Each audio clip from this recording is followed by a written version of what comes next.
Halo semua, selamat datang di channel Swag pada alur cerita anime Tokyo Ghoul RE. Tokyo Ghoul RE adalah sequel sekaligus penutup cerita dari series anime Tokyo Ghoul. Untuk itu, sebelum menuju ke pembahasan, alangkah baiknya kalian nonton terlebih dahulu alur cerita anime Tokyo Ghoul agar kalian bisa tahu tentang apa itu Ghoul, Kagune, Quinque, organisasi CCG, Aogiri, dan alasan kenapa karakter utama digadang-gadang sebagai Ghoul terkuat. Jika sudah, tanpa membuang lebih banyak waktu lagi, mari kita menuju ke alur cerita anime Tokyo Ghoul RE, bukan Resident Evil.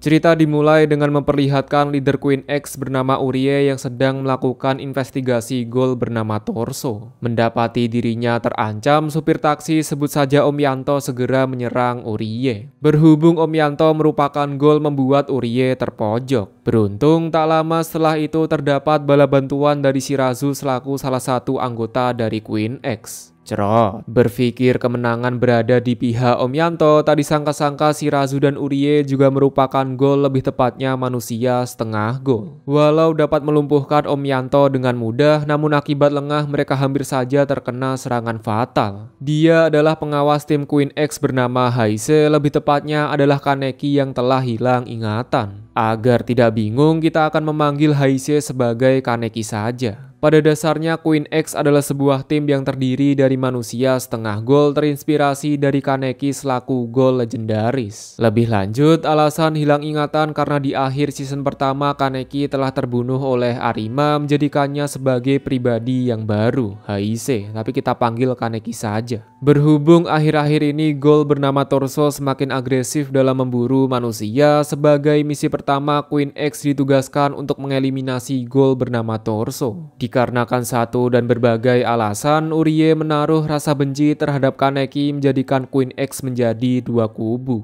Mengejutkan, dikala melakukan pencarian terdapat informan yang ingin memberitahu lokasi Torso berada. Bukan diberi secara cuma-cuma, sebagai ganti atas informasi mereka harus memberikan celana milik Kaneki. Waduh. Tanpa perlu banyak basa-basi, berhubung jika berhasil menangkap Torso akan mendapatkan banyak uang, Shirazu segera mengambil celana Kaneki secara diam-diam. Melihat semangat Shirazu dan Urie dalam mencari Torso, memicu semangat Kaneki yang juga ingin mencari Torso. Tidak ingin kalah, Kaneki segera pergi ke Koklia untuk mengulik informasi mengenai Torso kepada Purpura. Secara singkat, setelah ngobrol-ngobrol sebentar, Purpura berkata bahwa Torso memiliki kebiasaan yang sangat unik, yakni memburu manusia yang berada di dalam mobil taksi. Dirasa informasi sudah cukup, keesokan harinya Kaneki dan Mutsuki melakukan penyelidikan. Berpindah sudut pandang, pada taksi terdapat Hinami yang memberi peringatan bahwa Torso sedang diincar oleh CCG. Jika ia semakin agresif dalam memburu manusia, dapat dipastikan Queen X akan datang untuk menangkapnya. Keesokan harinya setelah mendapatkan celana milik Kaneki, mereka segera melakukan transaksi kepada informan. Dan sesuai rencana di sisi lain, Kaneki dan Mutsuki mengadakan patroli sesuai pada daerah yang disebut oleh Purpura. Melihat gerak-gerik pengemudi yang aneh, Mutsuki segera masuk ke dalam mobil taksi. Dan benar saja, sesuai dugaan bahwa pengemudi taksi adalah Torso. Berhubung Mutsuki belum bisa mengeluarkan Kagune, membuatnya menjadi lemah tak berdaya.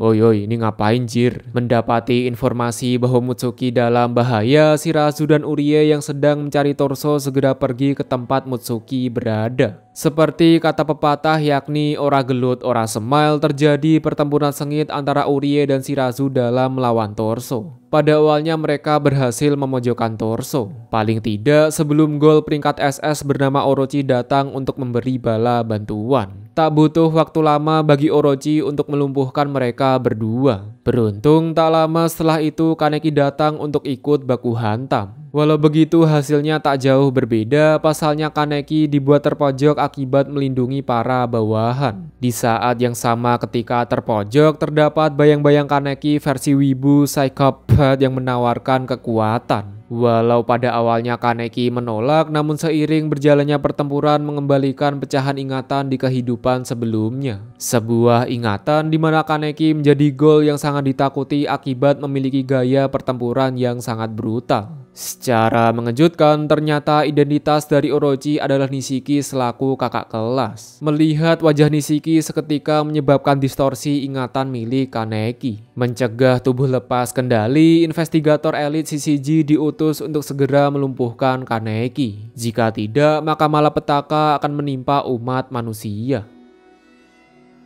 Seperti rutinitas sehari-hari, Kaneki selalu baku hantam melawan Arima selaku pemburu gol terkuat. Bukan julukan belaka, karena dari ratusan pertandingan Kaneki sama sekali belum pernah menang. Mengutarakan keluh kesah, akhir-akhir ini Kaneki mendengar bisikan dari dirinya pada masa lalu. Ketakutan terbesar dari Kaneki jika dirinya di masa lalu lepas kendali, maka akan menimbulkan malapetaka bagi umat manusia. Walau pada akhirnya Kaneki saat ini akan menghilang, namun dirinya tidak menyesal karena memiliki keluarga. Anjas. Sebagai akibat melakukan tindakan sembrono yakni membahayakan anggota, Kaneki segera memarahi Urie selaku pemimpin Queen X. Melihat sikap tidak sopan padahal telah diselamatkan, Shirazu segera memberi paham dengan menendang Urie. Mencegah terjadinya hal serupa, Kaneki mengalihkan ketua Queen X menjadi Shirazu. Merasa dirinya telah direndahkan, keesokan harinya Urie pergi ke rumah sakit CCG untuk berkonsultasi. Sesampai di rumah sakit, Urie bertemu dengan investigator bernama Keomi selaku anak dari Kuroiwa. Mendengar nama Kuroiwa mengingatkan Urie dengan kenangan buruk pada masa lalu. Akibat musuh terlalu kuat membuat Kuroiwa kewalahan dan gagal melindungi ayahnya Urie. Hal itu juga yang menjadi motivasi Urie bergabung pada Queen X, yakni melakukan balas dendam atas kematian ayahnya. Untuk itu, kedatangan Urie ke rumah sakit CCG yakni berkonsultasi pelepasan frame pada tubuhnya. Pada dasarnya, hal yang membedakan Queen X dengan Gol terletak pada frame. Jika seorang Queen X melepas 4 frame atau 4 segel, menjadikannya sebagai manusia setengah Gol sama seperti Kaneki. Berhubung prosedur pelepasan segel sangat berbahaya, maka Urie harus meminta izin atasan selaku Kaneki dan juga petinggi CCG. Dikarenakan hubungan sedang buruk, Urie menggunakan stem milik Kaneki secara diam-diam. Hal itu ia lakukan semata-mata untuk menjadi lebih kuat melebihi Kuroiwa dan juga Kaneki.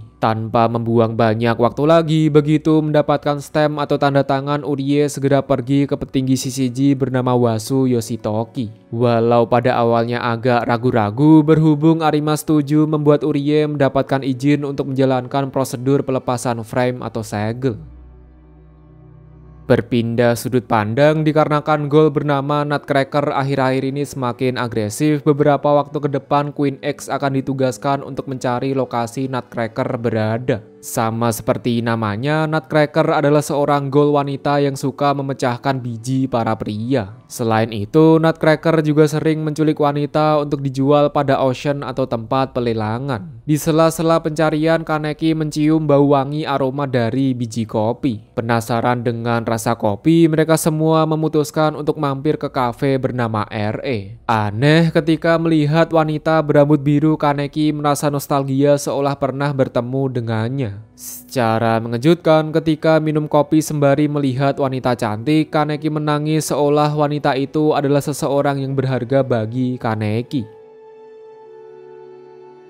Membahas lebih lanjut mengenai Nutcracker, pihak CCG akan mengerahkan pasukan antara lain ada Queen X dan juga tim Juzo. Mengingat Ocean Gold sebentar lagi akan dimulai, dapat dipastikan Nutcracker juga turut berpartisipasi. Dikarenakan cara biasa akan sulit untuk melacak Nutcracker, pihak CCG akan menggunakan pendekatan yakni menyamar sebagai budak. Berhubung Juzo merupakan teman dekat dari Kaneki, ia mengajukan diri untuk menyamar sebagai budak. Meningkatkan probabilitas keberhasilan, pihak CCG juga memasukkan Akira sebagai pasukan penyerang. Beberapa hari sebelum Ocean dimulai, dalam rangka meningkatkan kemampuan tempur, hampir setiap malam Kaneki melatih anggota Queen X dengan cara bertarung. Sementara itu, di sisi lain, Neto menyampaikan pesan kepada Ayato untuk menjadi pengawal Big Madam pada Ocean nanti. Rindu dengan tubuh Mutsuki membuat Torso berharap bisa bertemu dengannya lagi. Hingga tak terasa hari Ocean pun kini telah tiba. Baik kedua belah pihak telah mempersiapkan pasukan untuk bertempur. CCG bertujuan untuk mengeliminasi Ghoul bernama Big Madam dan juga Nutcracker, sedangkan Aogiri bertugas untuk menjadi pengawal Big Madam. Sesuai rencana bahwa Juso dan Mutsuki bertugas sebagai bait atau umpan. Dan benar saja, begitu masuk ke dalam taksi, Nutcracker segera mengeluarkan asap beracun. Sebenarnya mereka bisa saja untuk menghindari asap beracun. Namun berhubung berperan sebagai umpan, mereka berdua pasrah dan berakhir pingsan akibat menghirup asap beracun. Tersadar dari pingsan, Mutsuki mendapati dirinya berada di tengah panggung auction. Mencium bau wangi, Uta selaku pembawa acara mengungkapkan bahwa Mutsuki adalah manusia setengah Ghoul. Tentunya melihat fenomena langka sama seperti Kaneki seketika membuat semangat dari peserta auction menjadi menggebu-gebu. Tak sedikit dari mereka yang ingin membeli Mutsuki dengan harga tertinggi. Hingga pada puncaknya tersisa Big Madam dan Kanae yang berasal dari keluarga Sukiyama. Sial jika masalah uang, Big Madam jauh lebih kaya. Di titik ini Kanae hanya bisa merasa frustasi karena gagal membawa manusia setengah Ghoul. Sebab satu-satunya cara untuk menyelamatkan tuannya yakni membawa Ghoul bermata satu. Dan tuan tersebut yakni adalah Ghoul Sinting selaku Sukiyama. Semenjak kepergian dan kematian Kaneki, Sukiyama tidak memiliki alasan lagi untuk menjalani hidup. Bahkan celana yang berasal dari informan semata-mata untuk membuat Sukiyama normal kembali. Menuju ke auction selanjutnya terdapat wanita cantik berambut hitam. Bukan seorang wanita karena dia adalah Juso selaku investigator yang memiliki sifat layaknya seorang wibu psikopat. Tanpa membuang banyak waktu lagi, Juso segera mengeliminasi semua Ghoul yang ada. Dengan serangan pembuka dari Juso memberi tanda bahwa pertempuran telah dimulai. Dan mulai dari sinilah sudut pandang akan dibagi menjadi beberapa bagian. Berhubung Juso ditugaskan untuk membunuh Big Madam, sebagai pengawal Ayato segera bertindak untuk bertarung melawan Juzo. Dirasa pertempuran akan berat sebelah, Juso memutuskan untuk segera mengundurkan diri. Bukan Ayato yang overpower, melainkan Juzo kehabisan tenaga serta tidak membawa Quinque miliknya. Seperti kata pepatah yakni ora gelut ora semile, terjadi pertempuran sengit antara CCG melawan Aogiri. Dikarenakan Aogiri adalah organisasi yang tidak bisa dianggap remeh, kali ini investigator Akira akan dihadapkan dengan Ghoul peringkat S bernama Naki. Tak butuh waktu lama bagi Akira untuk melumpuhkan Naki menggunakan Quinque milik Fueguchi. Sial dikala melancarkan serangan terdapat Miza yang memberi bala bantuan. Walau begitu akibat kalah jumlah membuat kondisi Naki semakin terpojok. Untungnya saja tak lama setelah itu Ayato datang untuk menyelamatkan Naki. Sementara itu di sisi lain, Kaneki dan kawan-kawan segera pergi ke bangunan untuk mengevakuasi Mutsuki. Sial di perjalanannya mereka dihadang oleh seorang Ghoul bernama Kokaku. Dikarenakan bertempur hanya akan membuang-buang waktu atau berkata agar Kaneki dan Queen X segera pergi ke tempat Mutsuki sementara mereka akan bertarung melawan Kokaku. Tidak ingin kalah jumlah, sembari mengamati pertarungan, Eto dan Dr. Kano mengutus Takizawa untuk turun ke medan pertempuran. Tek terjadi pertempuran sengit antara Kokaku melawan para investigator. Secara singkat dengan menggabungkan kekuatan, pada akhirnya mereka berhasil mengeliminasi Kokaku. Berpikir pertempuran telah selesai, tak lama setelah itu Takizawa datang untuk ikut baku hantam. Dengan kedatangan Takizawa meratakan pasukan CCG dalam hitungan detik.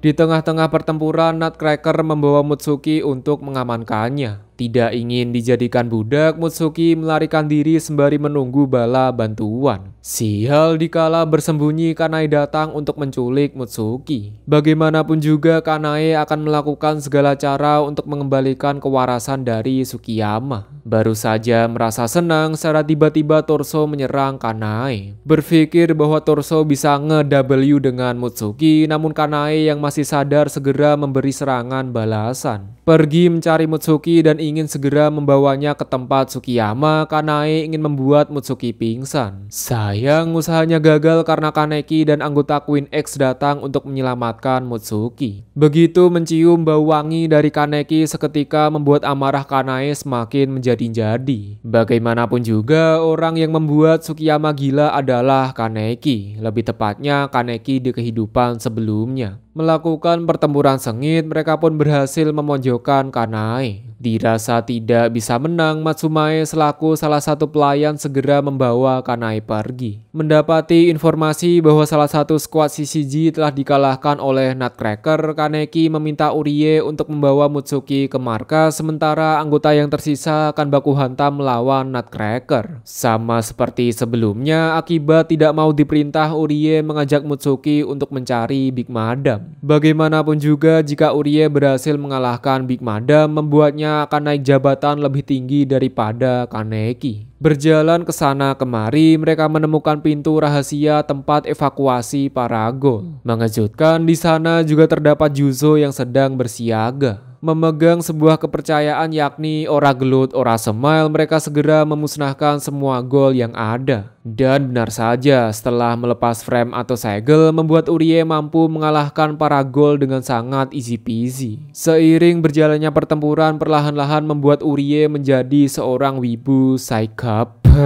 Di titik ini Urie mulai berpikir bahwa tidak ada orang yang bisa menghentikannya termasuk Kaneki. Setidaknya sebelum di titik ini Urie mulai berpikir kenapa dirinya terlahir sebagai orang lemah. Ingin menenangkan Urie, untuk yang pertama kalinya Mutsuki mampu mengeluarkan Kagune. Sial, momen ketenangan diganggu ketika Big Madam melancarkan serangan. Untungnya saja, tak lama setelah itu Juzo dan investigator CCG datang untuk memberi bala bantuan. Melakukan pertempuran sengit, investigator CCG berhasil memojokkan Big Madam. Di saat momen-momen terakhir, Juzo mengucapkan selamat tinggal kepada sang ibu, lebih tepatnya Big Madam.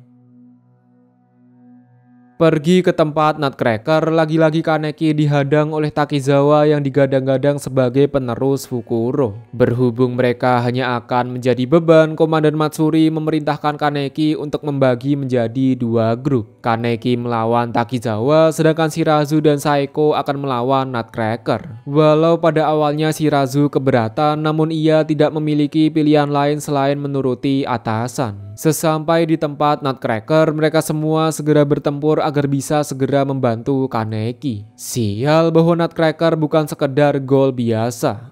Bijiku. Merasa aneh kenapa Kagune bisa muncul di tempat random menggunakan teknik Watering Wave, Shirazu sadar bahwa Kagune telah ditanam pada bangunan. Mengingat Kagune milik Saeko adalah 1000 tangan, Shirazu memintanya untuk menyentuh Kagune milik Nutcracker. Dan benar saja, begitu mengaktifkan Kagune, seketika lokasi di sekitar meledak membuat Nutcracker terkapar tak berdaya. Sebelum menuju ke akhir hayat, Nutcracker berkata jika memiliki uang dia ingin menjadi wanita cantik. Alasan Nutcracker menjual budak pada auction semata-mata untuk mencari uang agar bisa menjadi wanita cantik.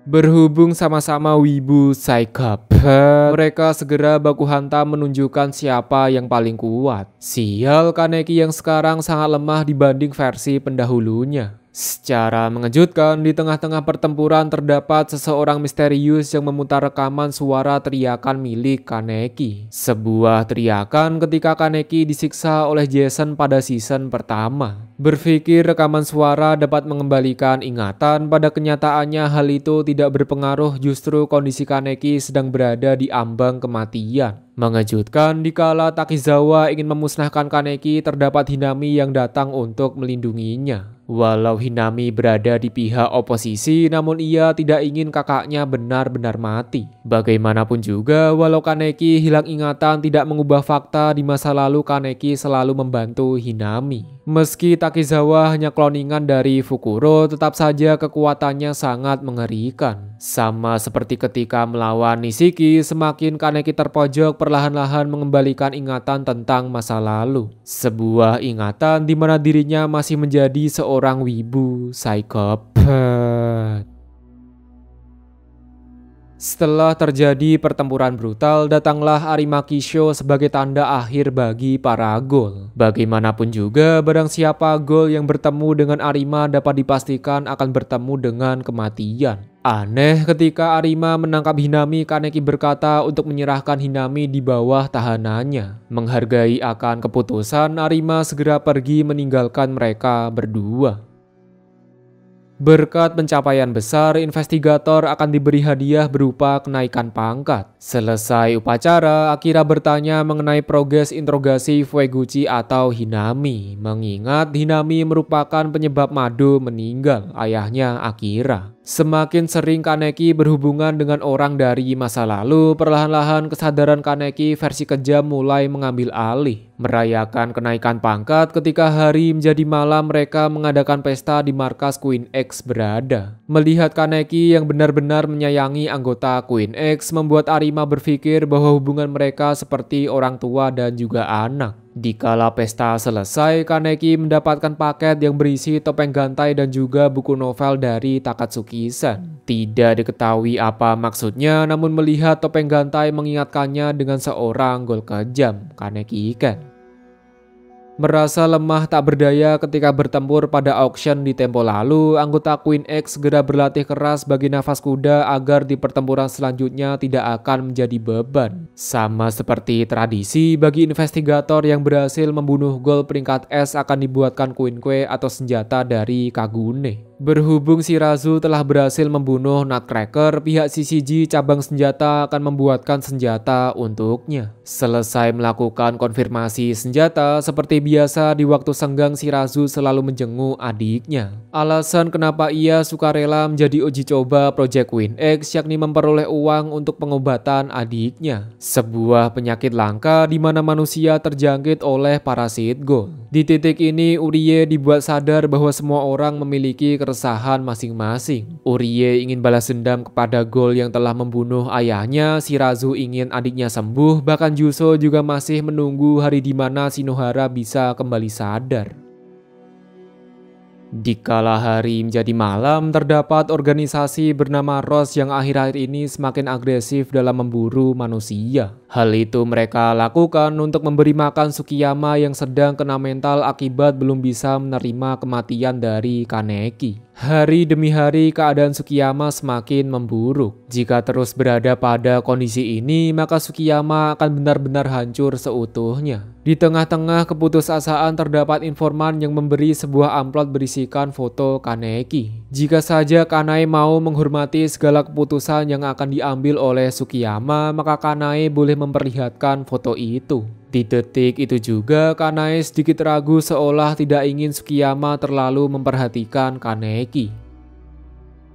Berhubung Hinami ditangkap oleh CCG, Ayato berencana untuk menyelamatkannya. Sial, rencana itu langsung ditolak karena masuk ke dalam koklia sangatlah berbahaya. Terlebih semua anggota Aogiri hanya sekedar alat yang dapat dibuang kapan saja. Waduh. Alih-alih menginterogasi dengan cara kejam, Kaneki memberi buku novel agar Hinami tidak bosan. Di sela-sela pembicaraan, Kaneki meminta maaf karena Kaneki yang sekarang bukanlah sesosok kakak yang Hinami kenal. Walau begitu, Hinami berkata bahwa Kaneki yang sekarang sangat mirip dengan Kaneki yang dulu. Oh yalah, pusing gak lo? Selesai menjenguk Hinami, terdapat Om Yubi bernama Kijima dan Furuta yang menyapa Kaneki. Sebab beberapa waktu ke depan mereka akan bekerja sama dalam menghadapi grup ghoul bernama Ross. Dan benar saja, keesokan harinya di kala rapat terdapat Om Yubi dan Furuta beserta skuad S1 yang terdiri dari Koiru, Hairu dan juga Taishi. Inti dari rapat yakni membahas mengenai grup Ross yang akhir-akhir ini menculik penduduk secara masif. Wow, tatapan wanita pengering. Salah satu cara yang paling efektif yakni berpura-pura menjadi penduduk biasa agar diculik oleh Ross. Tanpa membuang lebih banyak waktu lagi, mereka memilih Furuta untuk dijadikan umpan. Dan benar saja, begitu Furuta cosplay sebagai penduduk biasa, grup Ross segera datang untuk menculiknya. Seperti kata pepatah yakni ora gelut ora semile, terjadi pertempuran sengit antara CCG melawan grup Ross. Walau grup Ross sangat kuat dan juga agresif, tapi di universe manapun tidak ada yang bisa mengalahkan Om Yubi.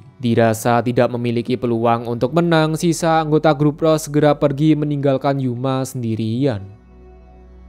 Berhubung Yuma sama sekali tidak mau membeberkan informasi, Om Yubi akan menggunakan cara khusus untuk mengulik informasi dari Yuma. Terinspirasi dengan Jason dalam menyiksa Kaneki, Om Yubi juga menyiksa Yuma, bahkan mengupload video penyiksaan pada website CCG. Walau cara yang digunakan dikecam pedas oleh publik, pada akhirnya semua orang tidak peduli karena orang yang disiksa adalah Ghoul. Hal ini Om Yubi lakukan untuk memancing grup Rose agar mereka menyelamatkan Yuma. Sementara itu di sisi lain, dikarenakan gagal menculik penduduk bahkan Yuma sampai tertangkap, Matsumae selaku pemimpin grup Rose segera meminta maaf. Mendengar kabar bahwa Yuma tertangkap tentunya membuat Alisa sedih dan marah karena ia memiliki perasaan cinta terhadap Yuma. Berhubung keadaan semakin kacau, tidak memberi pilihan lain bagi Kanae untuk menyadarkan Sukiyama menggunakan foto Kaneki. Dan benar saja, sesuai perkataan dari informan, begitu melihat foto Kaneki membuat air mata keluar, bahkan kini Sukiyama kembali waras, namun waras dalam artian lain.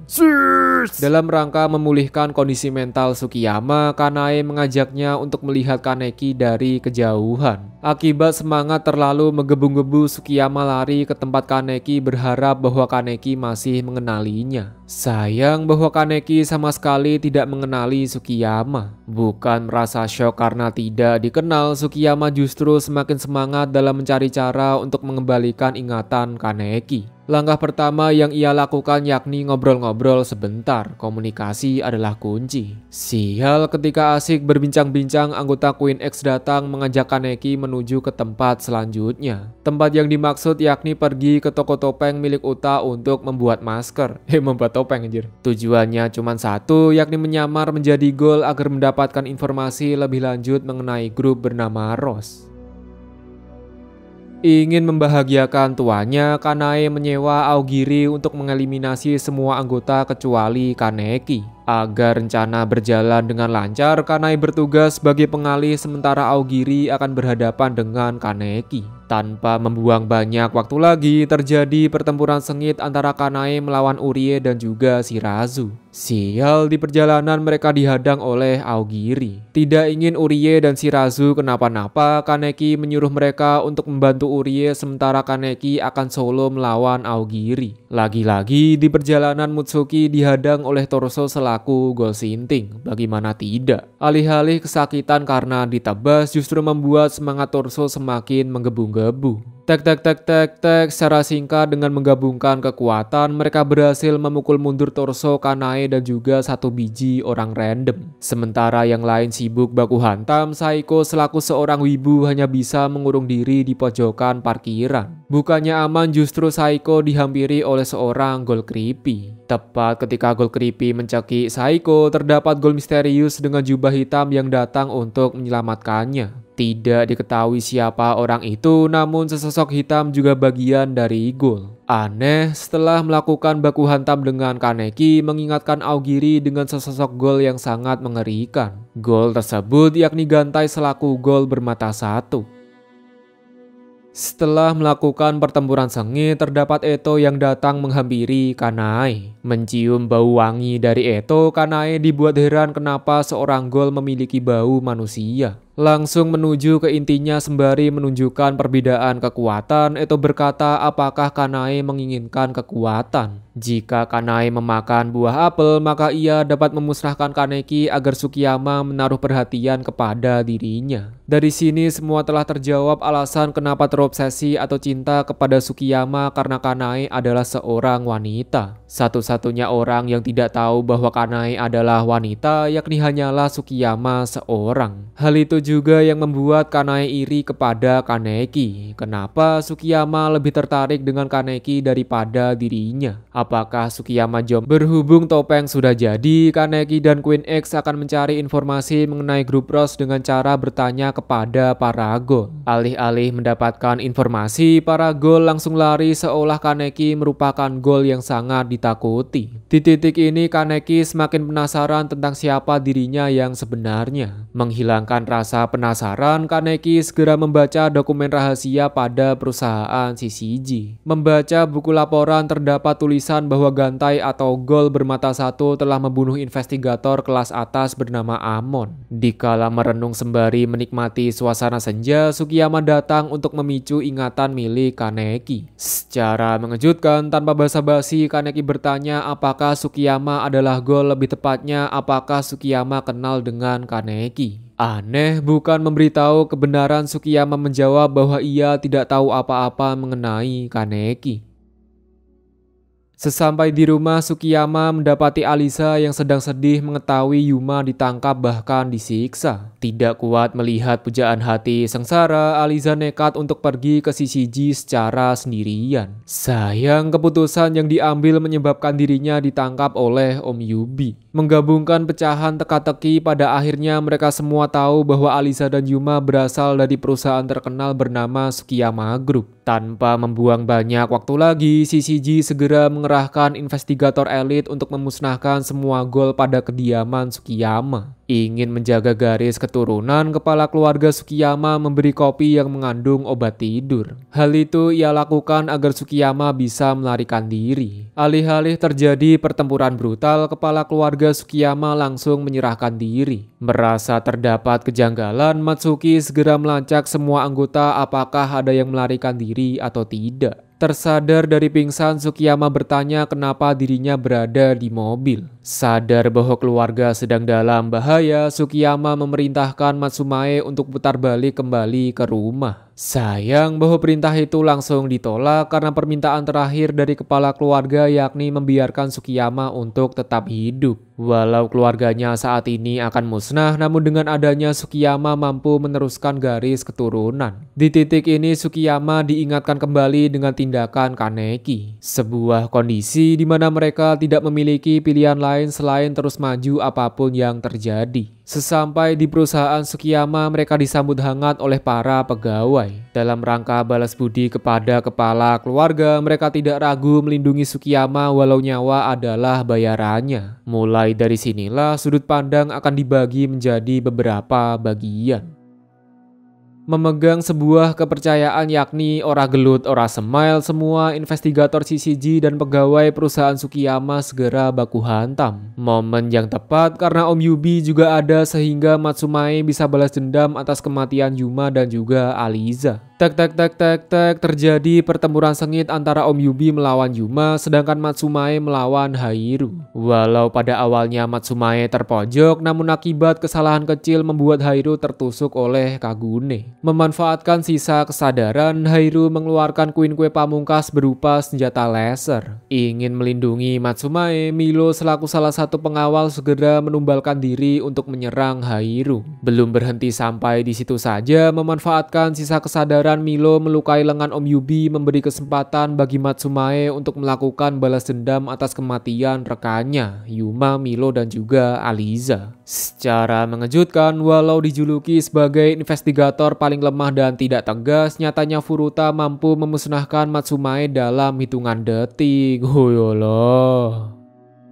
Berpindah sudut pandang, tak disangka-sangka Noro selaku anggota Aogiri juga ikut serta dalam membantu Sukiyama. Sama seperti season pertama, selain serangan mahadahsyat, kecepatan regenerasi tubuh juga di luar nalar manusia. Di titik ini Shirazu tidak memiliki pilihan lain selain menggunakan Queen Kue Nutcracker. Walau sebenarnya masih trauma, namun jika ragu dapat dipastikan mereka semua akan dibantai oleh Noro. Secara mengejutkan, dengan menggabungkan kekuatan ditambah Queen Kue dari Nutcracker mampu memusnahkan Gol peringkat tinggi bernama Noro. Tapi bohong. Di titik ini kondisi investigator dan Queen X sudah berada di ambang batas. Sebagai ketua tim dan ingin mendapatkan banyak uang untuk pengobatan adiknya, Shirazu mencoba untuk melepas batasan frame atau segel. Secara singkat, dengan menggabungkan kekuatan antara Shirazu dan juga Urie, kali ini Noro benar-benar berhasil dikalahkan. Bayaran atas hal itu yakni Shirazu yang sedang cosplay menjadi donat. Pada dasarnya Queen X adalah manusia setengah gol yang mampu melakukan regenerasi. Namun akibat terkena serangan dari Noro memperlambat proses regenerasi pada tubuh milik Shirazu.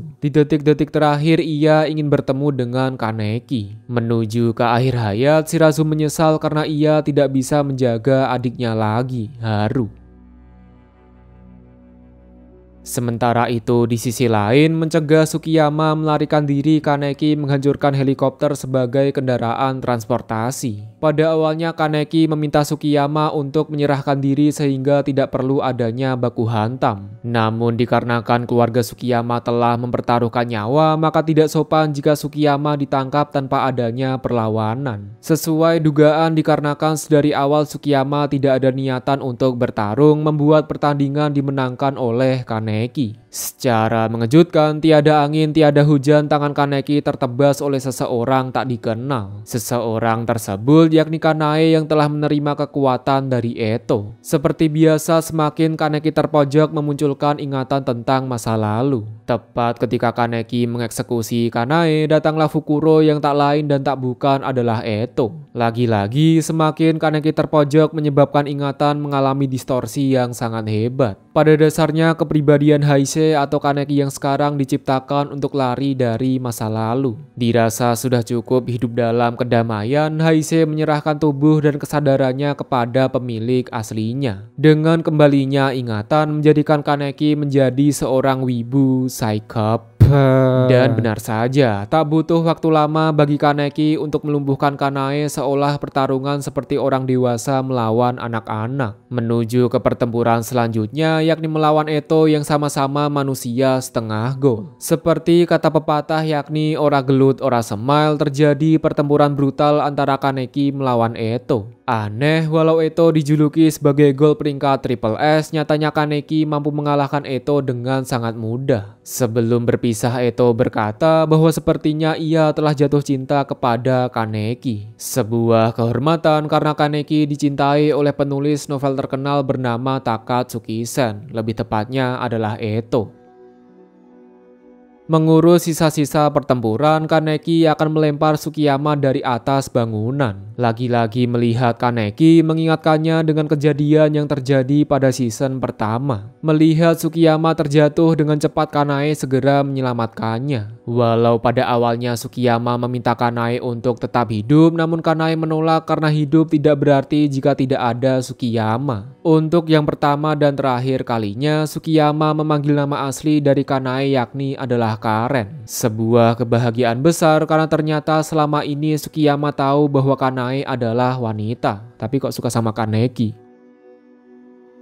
Pergi ke tempat Queen X, Kaneki mendapati jasad milik Shirazu. Bukan disambut dengan baik, Urie berkata jika saja Kaneki datang lebih awal maka Shirazu bisa selamat. Mengembalikan pernyataan, Kaneki yang kini sangat kejam berkata penyebab Shirazu meninggal karena Urie terlalu lemah. Di detik itu juga membuat Urie shock kenapa Kaneki bisa berkata seperti itu. Kenapa kamu kejam banget, Mas? Berpikir kemenangan diraih oleh pihak CCG, faktanya organisasi RE yang dulunya adalah Anteiko berhasil menyelamatkan Tsukiyama dan juga kepala keluarga. Tapi apakah dunia akan berjalan dengan damai mengingat perusahaan Tsukiyama telah tersapu bersih? Tentunya tidak, karena beberapa waktu ke depan malapetaka akan datang mengancam kehidupan umat manusia. Hoyolo. Beberapa bulan telah berlalu, setelah melakukan penyelidikan panjang pada akhirnya CCG berhasil melacak markas utama Aogiri yang terletak pada Rushima. Demi menciptakan perdamaian dunia, CCG mengirim pasukan elit untuk memusnahkan semua anggota Aogiri tanpa tersisa. Mendapati bahwa mereka sedang dalam situasi buset, Eto berkata bahwa ia ingin melakukan sesuatu sebelum mengakhiri hidupnya. Dikarenakan ingin balas dendam, Tatara akan melindungi markas Aogiri diri hingga akhir hayatnya. Sementara itu di sisi lain mendapati kabar bahwa Rize belum benar-benar mati, Arima dan investigator khusus ditugaskan untuk menggali informasi dari Sachi. Bukan tanpa sebab alasan kenapa Rize diburu karena melarikan diri dari organisasi V atau Fatsuki. Dikarenakan Rize adalah biji malika di mana sudah dianggap seperti anak sendiri, Sachi tidak akan memberi informasi mengenai Rize. Sayang, malaikat kematian bukanlah sekedar julukan belaka karena Arima mampu mengalahkan Sachi selaku gol peringkat Triple S.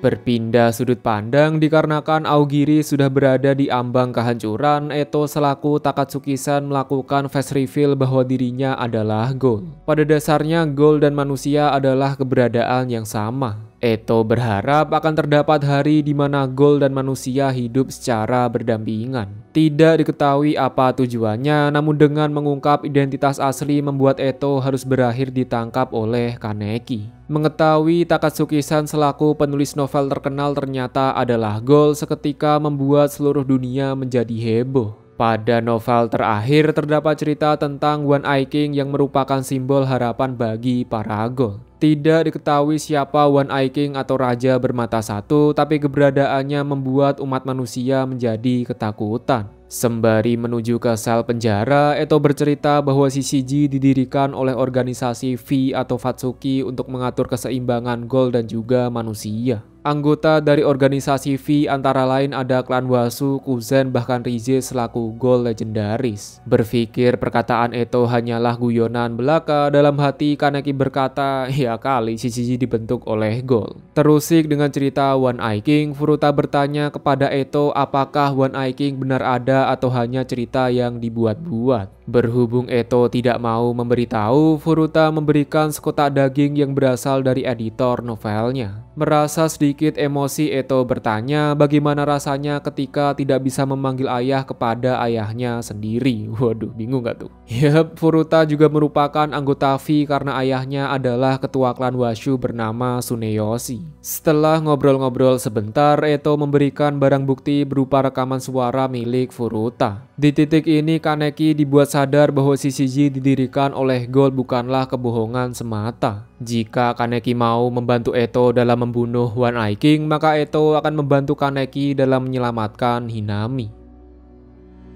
Di waktu yang sama berhubung hari ini Hinami akan dieksekusi, Ayato dan sisa anggota Aogiri pergi ke Koklia untuk menyelamatkan Hinami. Aneh, secara tiba-tiba pintu atap terbuka dengan sendirinya. Tidak diketahui siapa yang membuka, namun Ayato tidak ingin membuang kesempatan ini untuk menyelamatkan Hinami. Di sela-sela keributan ketika terdapat serangan dari Ghoul, Kaneki pergi ke tempat Hinami. Bukan untuk menghukum, melainkan Kaneki ingin menyelamatkan Hinami. Yap, orang yang membuka pintu atap adalah Kaneki. Secara mengejutkan, bukan berterima kasih, justru Hinami langsung menamparnya. Walau Hinami merasa senang, namun dengan tindakannya kali ini akan menghadapkan Kaneki dengan kematian. Sebab jika Kaneki memberontak, maka Arima akan membawakan kematian untuk yang kedua kalinya. Walau begitu, selama Hinami bisa selamat, Kaneki tidak peduli dengan nyawanya sendiri. Sial, di perjalanan mereka dihadang oleh Furuta. Tek,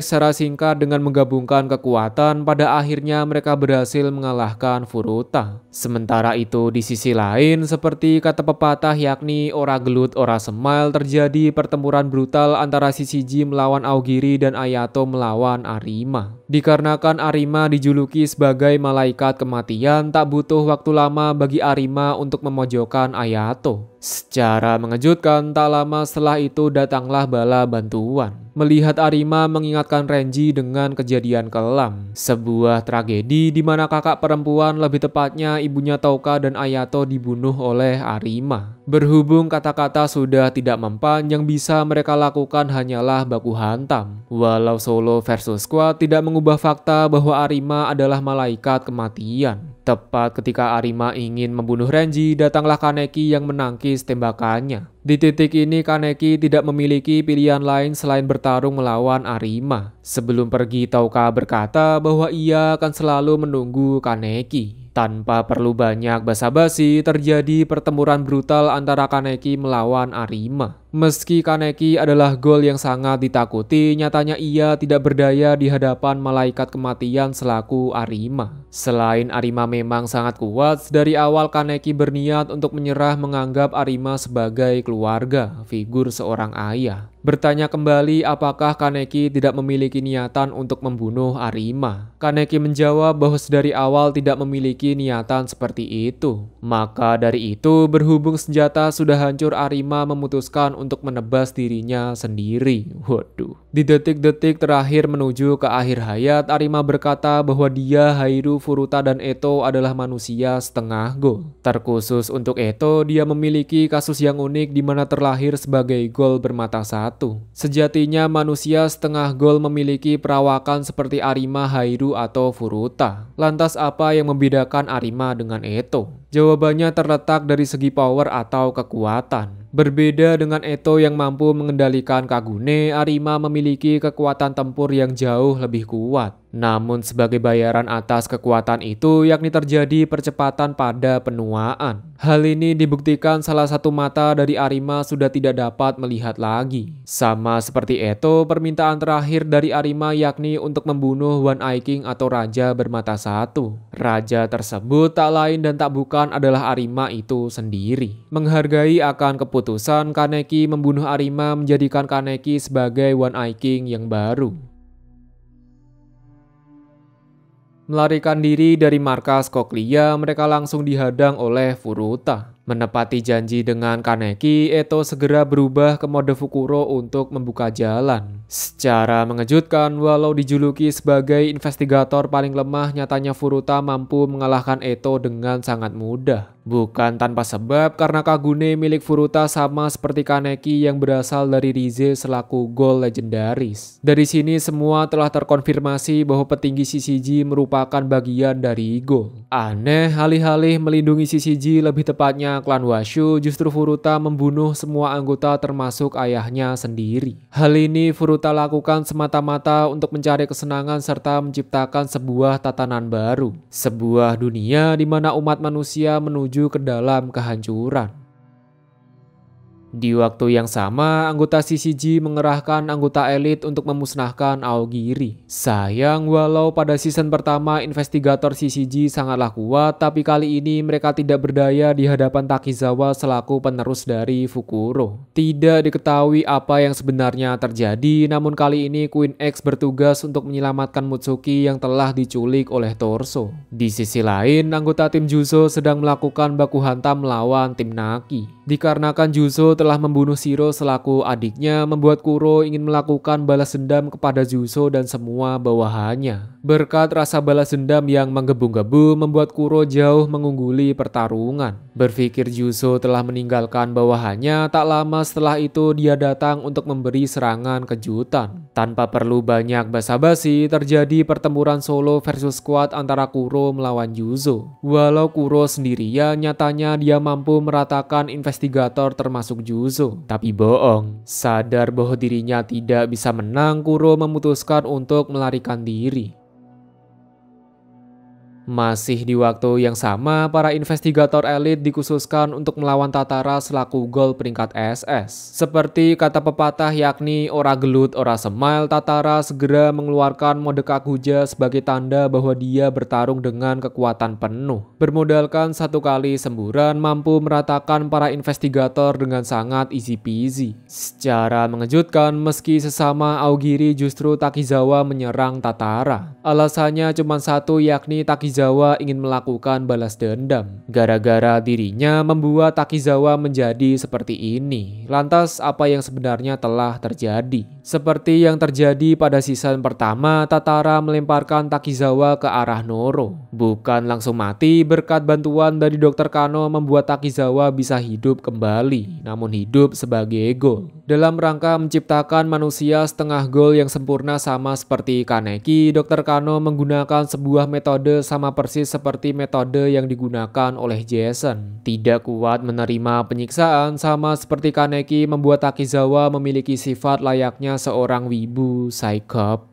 Seolah belum cukup puas selesai membunuh Tatara, Takizawa segera menyerang Akira. Sebab ketika masih menjadi investigator, Takizawa merasa iri dan kesal karena dianggap remeh oleh Akira. Tepat ketika Takizawa mencekik Akira, tibalah Amon selaku mantan investigator yang kini menjadi ghoul. Suasana semakin kacau ketika Queen X datang untuk memberi bala bantuan. Terjadi pertempuran sengit bagian kedua antara Takizawa melawan Shishiji. Berhubung tenaga sudah habis, perlahan-lahan memojokkan kondisi Takizawa. Secara mengejutkan, ketika Urie melancarkan serangan dengan cepat, Akira segera melindungi Takizawa. Bukan melakukan pengkhianatan, melainkan Akira merasa bersalah karena pernah menganggap remeh Takizawa. Dikarenakan Akira tertusuk pedang membuat kondisinya berada dalam bahaya. Sebagai upaya untuk penyelamatan, Amon meminta Takizawa untuk membawa Akira ke dokter sementara Amon akan mengulur waktu.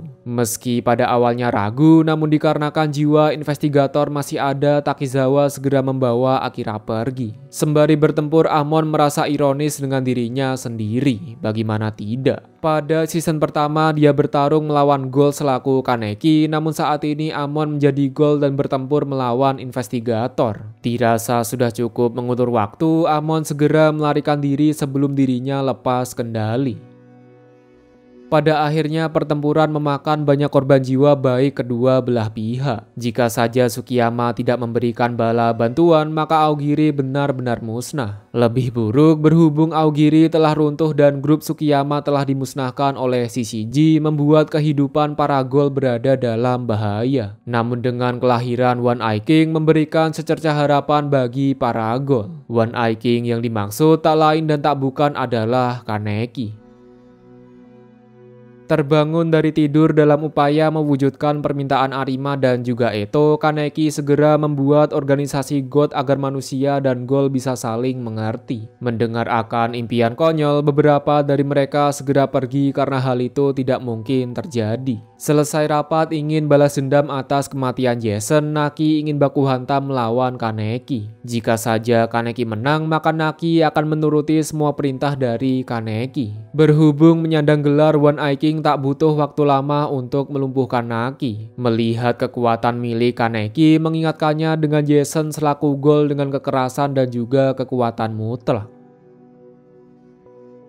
Berpindah sudut pandang dikarenakan Akira tertusuk oleh pedang Queen Kue, kini kondisinya sangat parah. Satu-satunya cara untuk menyelamatkan Akira yakni memanggil dokter khusus yang berpengalaman dengan senjata Queen Kue. Memperkenalkan diri, dia bernama Ogura selaku pemimpin organisasi Great Wheel Arch. Menjelaskan lebih lanjut, Great Wheel Arch merupakan organisasi yang diciptakan oleh sekumpulan mahasiswi bertujuan untuk menciptakan dunia di mana manusia dan ghoul bisa saling mengerti. Sebab kekasih dari salah satu mahasiswi adalah seorang ghoul. Mahasiswi yang dimaksud yakni Kimi selaku pacarnya Nishiki.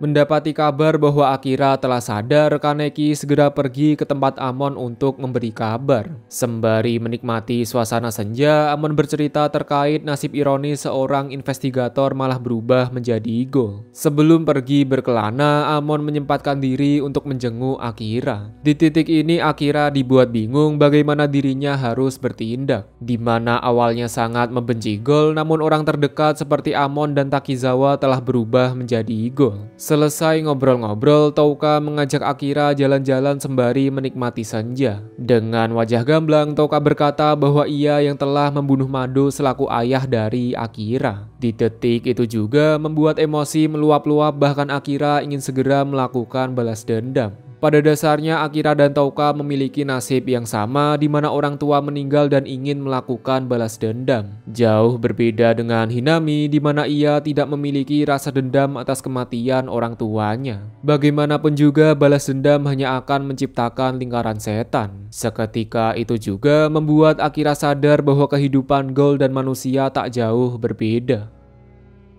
Dikarenakan Kaneki membunuh Arima, membuat Queen X bertanya-tanya kenapa Kaneki melakukan semua itu.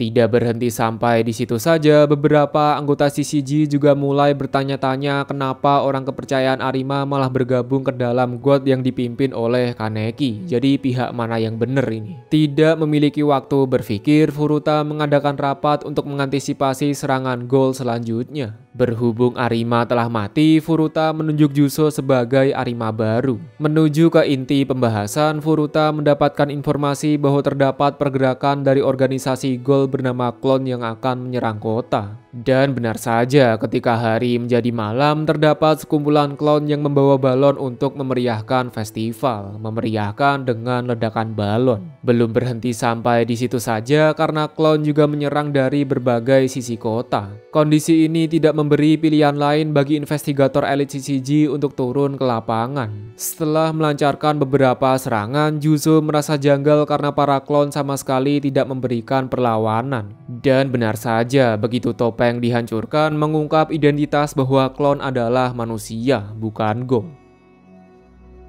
Di tengah-tengah pertempuran, Urie melihat sesosok hitam yang mengendalikan para klon. Menelusuri lebih lanjut, dia mendapati sesosok hitam adalah Purpura selaku pemimpin dari klon. Tanpa membuang lebih banyak waktu lagi, memegang sebuah kepercayaan yakni ora gelut ora semile, terjadi pertempuran berat sebelah antara Urie dan juga Purpura. Biar suasana semakin memanas, Purpura berkata bahwa alasan Urie menjadi investigator yakni ingin mengikuti jejak ayahnya. Teringat kembali dengan masa lalu yang sangat kelam, menghancurkan frame atau segel membuat tubuh menjadi Ghoul sepenuhnya. Hanya dalam hitungan detik, Urie mampu mengalahkan Purpura, lebih tepatnya salah satu klon miliknya. Mencegah Urie beralih ke mode Kakuja, kali ini Saiko akan mengeluarkan kekuatan sejatinya. Seolah belum bisa terlepas dari masa lalu, di sepanjang pertarungan Urie berkata bahwa semua ini adalah salah Kaneki. Secara singkat dengan menggabungkan kekuatan, pada akhirnya Saiko berhasil membuat Urie pingsan.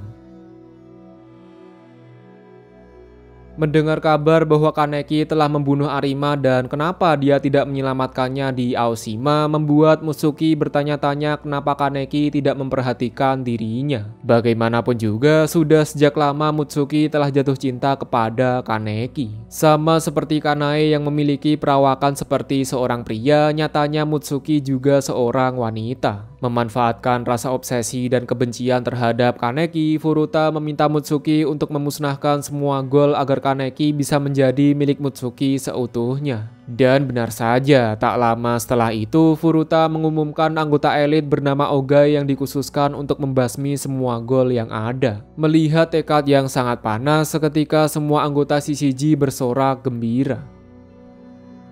Dikala menikmati kopi tiada angin tiada hujan, tiba-tiba Touka bertanya apakah Kaneki masih segel. Berhubung masih segel, Touka mengajak Kaneki untuk Sial, ajakan nge-W gagal karena Mutsuki datang untuk merebut Kaneki. Dikarenakan Mutsuki telah jatuh cinta, dia akan membunuh Touka agar tidak ada orang ketiga di antara kita. Tek, terjadi pertempuran sengit dalam memperebutkan siapa yang layak menjadi istri. Sayang bahwa Kaneki tetap memilih Touka. Berlari ke sana kemari hingga sampailah mereka di gedung terbengkalai. Momen yang tepat untuk nge-W sembari menikmati indahnya cahaya rembulan. Anjas.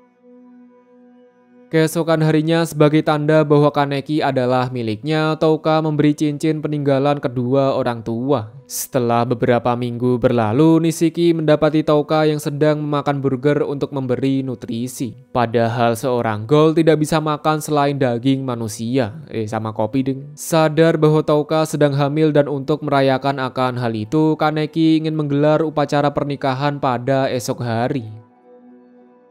Di sisi lain pada markas Queen X, Saiko semakin mempertanyakan mengenai Shishiji, lebih tepatnya Furuta. Walau pada awalnya mereka benci Kaneki karena telah membunuh Arima, namun setelah dipikir-pikir mungkin saja terdapat alasan khusus kenapa Kaneki berkhianat. Di titik ini Urie telah membulatkan tekad untuk memberontak kepada Shishiji. Berpindah sudut pandang seperti yang direncanakan bahwa Kaneki menggelar upacara pernikahan. Berhubung yang menikah adalah King atau sang raja, membuat semua orang merayakan pesta dengan riang gembira. Paling tidak sebelum Shishiji datang untuk memusnahkan semua gol yang ada. Lebih tepatnya Mutsuki tidak terima melihat Touka menjadi istri dari Kaneki. Tanpa perlu banyak basa-basi, terjadi pertempuran brutal bagian kedua antara God melawan Shishiji. Mulai dari sinilah sudut pandang akan dibagi menjadi 3 bagian.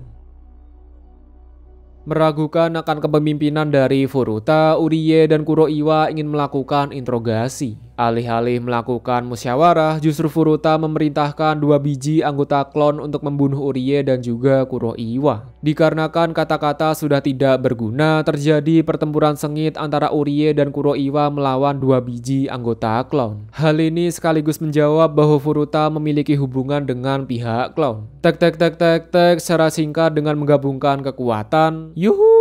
Pada akhirnya Urie dan Kuroiwa berhasil mengalahkan 2 klon. Sebagai bayarannya, Kuroiwa terluka parah akibat menerima beberapa kali serangan. Sebelum menuju ke akhir hayat, Kuroiwa meminta maaf gara-gara dirinya lemah membuat tidak bisa melindungi ayahnya Urie. Urie juga dibuat sadar bahwa selama ini yang dia benci bukanlah Kuroiwa atau Kaneki, melainkan Urie benci terhadap dirinya sendiri. Sesosok bocah lemah yang tidak bisa apa-apa selain menyalahkan orang lain. Tepat ketika Furuta ingin membunuh Urie, Marude melancarkan tembakan tepat ke kepala Furuta. Aneh, di belakang mereka terdapat seseorang misterius yang meminta Urie untuk memberikan bala bantuan. Tidak diketahui bantuan apa yang dimaksud, namun seseorang misterius melakukan semua itu demi Kaneki.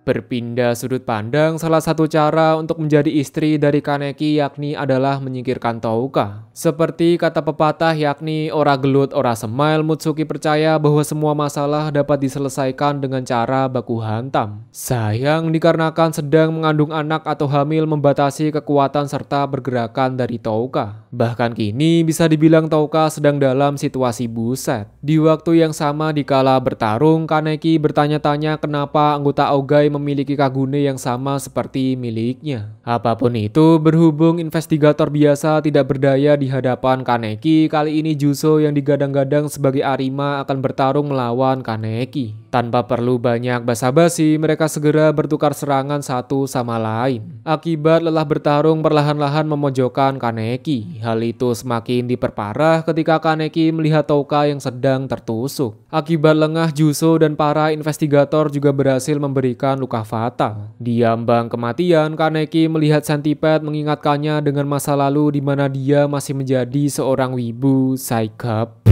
Tidak ingin Touka kenapa-napa, Kaneki segera menggunakan segala cara untuk menyelamatkan istri tercinta. Akibat stres, trauma, dan memakan gol secara berlebihan, mengubah Kaneki ke dalam mode Kakuja berupa monster Centipede raksasa. Tapi hal itulah yang memang menjadi tujuan Furuta dari awal. Loh, kok masih hidup? Ya kan dia gol, bro. Sebagai akibat, Kaneki berubah menjadi monster Centipede raksasa, membuat dunia benar-benar mengalami kehancuran. Beruntung bahwa Kimi selaku pacarnya Nishiki memiliki cara untuk menanggulangi bencana itu. Di waktu yang sama, lagi-lagi Hide ingin menyelamatkan Kaneki kembali. Yup, seseorang misterius yang sering muncul itu adalah Hide. Hide juga merupakan orang yang memutar rekaman teriakan milik Kaneki. Ketika ditanya kenapa melakukan semua ini demi Kaneki, Hide menjawab bahwa dia suka dengan Kaneki. Suka yang dimaksud yakni menganggap Kaneki sebagai keluarganya sendiri. Tanpa membuang banyak waktu lagi, mereka semua segera pergi ke tempat Shishiji. Bagaimanapun juga untuk mengatasi bencana, mau tidak mau pihak Shishiji harus bekerja sama dengan para gol. Walau pada awalnya terjadi perdebatan panjang, namun setelah ngobrol-ngobrol sebentar, pihak Shishiji sepakat untuk bekerja sama dengan gol. Komunikasi adalah kunci.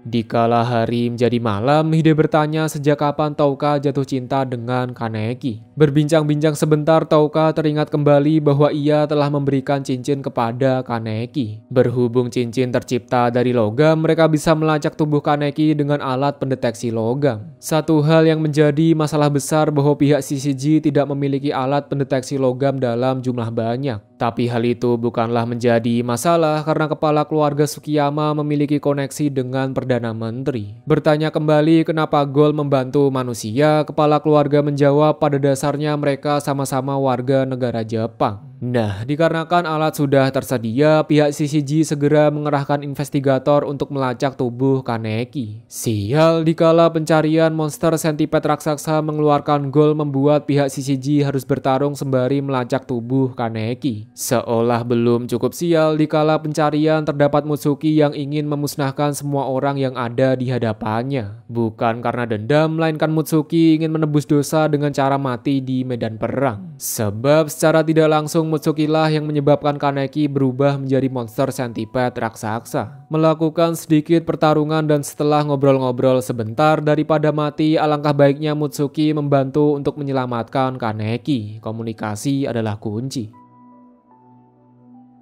Terbangun dari tidur, Kaneki mendapati dirinya pada ryokan atau rumah tradisional Jepang. Secara mengejutkan, setelah berlari ke sana kemari, Kaneki melihat mayat dan juga Rize selaku Gold legendaris. Rize pun bilang bahwa mayat adalah orang yang pernah dibunuh oleh Rize dan juga Kaneki. Ngobrol-ngobrol sebentar, Rize pun bertanya apakah Kaneki benci terhadap Rize. Mengingat gara-gara pertemuannya membuat Kaneki harus mengalami sebuah tragedi. Justru sebaliknya, Kaneki sama sekali tidak membenci Rize melainkan ingin berterima kasih. Memang benar Kaneki dihadapkan dengan berbagai macam masalah, namun berkat Rize mempertemukannya dengan Touka, Eto, dan lain sebagainya. Dirasa tidak boleh berlama-lama di alam bawah sadar, Kaneki segera pergi ke lautan darah manusia. Di saat yang sama ketika sampai di pilar cahaya, Touka berhasil menemukan tubuh Kaneki.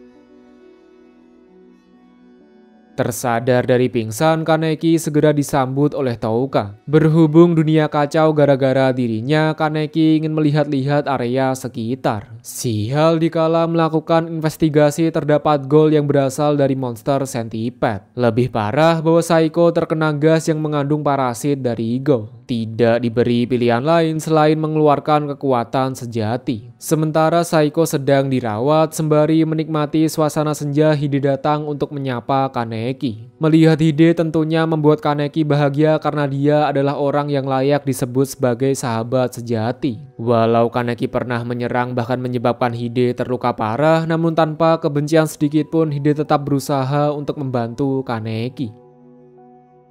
Berpindah sudut pandang, muncul sebuah fenomena mengerikan di mana manusia berubah menjadi Gold. Hal ini pernah disinggung oleh Arima dan Eto di mana manusia akan menjadi Gold pada masanya. Jawabannya sudah sangat jelas, penyebab fenomena ini dikarenakan efek dari monster sentipede. Dikarenakan jika dibiarkan umat manusia akan benar-benar musnah, Kaneki mengajukan diri untuk menghancurkan inti dari sentipede. Selain karena memiliki resistensi terhadap racun, Kaneki ingin melakukan uji coba terhadap kekuatan sejati dari seorang wibu Saikap.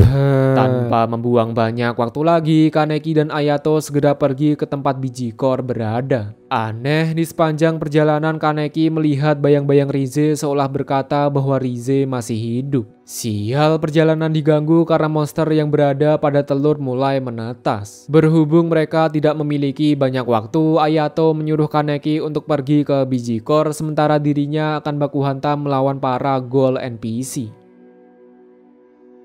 Ingin memeriahkan suasana, semua anggota V atau Fatsuki akan bertempur melawan Shishiji. Mulai dari sinilah pertarungan dalam menentukan nasib dunia akan dimulai. Secara mengejutkan, di tengah-tengah pertempuran muncul Fukuro yang langsung membantai sebagian besar anggota Shishiji. Bukan Eto yang masih hidup, melainkan Fukuro dikendalikan oleh Porpora. Di titik ini mereka tidak memiliki opsi lain selain membunuh Porpora selaku si pengendali. Sementara Juzo menahan Fukuro, Amon pergi untuk bertarung dengan Porpora selaku ayahnya sendiri. Tanpa perlu banyak basa-basi, Amon segera melakukan baku hantam melawan Porpora. Sesuai kemampuan pengetahuan dari Kagune bahwa Purpura mampu membuat klon atau bayangan. Sembari bertarung, Amon teringat kembali dengan kenangannya bersama Purpura. Bukan membenci atau dendam, pasalnya Amon tetap mencintai ayahnya sendiri. Tidak disangka-sangka bahwa selama ini Purpura juga menyayangi Amon selaku anak angkat. Dengan kematian Purpura menghilangkan kendali dari Fukuro. Di waktu yang sama, memegang sebuah kepercayaan yakni ora gelut ora semel, Uta percaya bahwa baku hantam adalah bagian dari hiburan. Agar supaya Renji bertarung dengan serius, Uta segera mengeluarkan mode Kakuja. Tek tek tek tek tek, terjadi pertempuran brutal antara Uta melawan Renji. Secara singkat setelah bertukar serangan, pada akhirnya pertarungan dimenangkan oleh Renji. Alih-alih membunuh Uta, justru Renji malah menggendongnya. Bagaimanapun juga, Uta dan Renji adalah sahabat sudah sejak lama. Kalaupun di masa depan Uta akan balas dendam, dengan senang hati Renji akan melayaninya. Di sisi lain, dalam rangka mengubah manusia menjadi Ghoul, Furuta menghalangi Kaneki dalam menghancurkan biji ikor. Bagaimanapun juga racun dari monster centipede akan mengubah manusia menjadi Ghoul. Dikarenakan kata-kata sudah tidak berarti, mereka memutuskan untuk mengambil jalan tengah yakni baku hantam. Sial, ternyata kekuatan Furuta jauh di atas Kaneki. Tidak diberi pilihan lain selain menggunakan kekuatan sejati. Begitu juga sebaliknya, tidak ingin kalah Furuta juga menggunakan mode Kakuja. Terjadi pertempuran brutal antara Kaneki melawan Furuta. Namun hasilnya sudah terlihat dengan jelas dikarenakan Kaneki dijuluki sebagai One Eye King membuat Furuta cosplay menjadi donat. Menuju ke inti core monster centipede, Kaneki dihadang oleh ratusan biji monster Ghoul. Tapi hal itu bukan menjadi masalah karena Kaneki mampu mengendalikan kekuatan sejati dari One Eye King. Secara mengejutkan bahwa inti core centipede adalah Rize selaku Ghoul legendaris. Sembari meneteskan air mata, Kaneki mengucapkan selamat tinggal kepada Rize untuk selamanya. Sebaliknya, Rize juga merasa senang karena bisa bertemu dengan Kaneki. Beberapa tahun setelah tragedi mengerikan, perlahan-lahan dunia mulai melakukan pemulihan. Bukan hal buruk saja yang terjadi karena sisa Ghoul dari centipede mampu digunakan sebagai vaksin atau pengobatan medis. Hal itu juga yang membuat Shinohara berhasil sadar dari koma, bahkan adik dari Shirazu kini sudah sembuh dari penyakit parasit. Pada akhirnya setelah melalui tragedi bersama, membuat hubungan manusia dan Ghoul menjadi akrab. Sebuah dunia baru di mana manusia dan Ghoul menjalani hidup secara berdampingan. Anjas.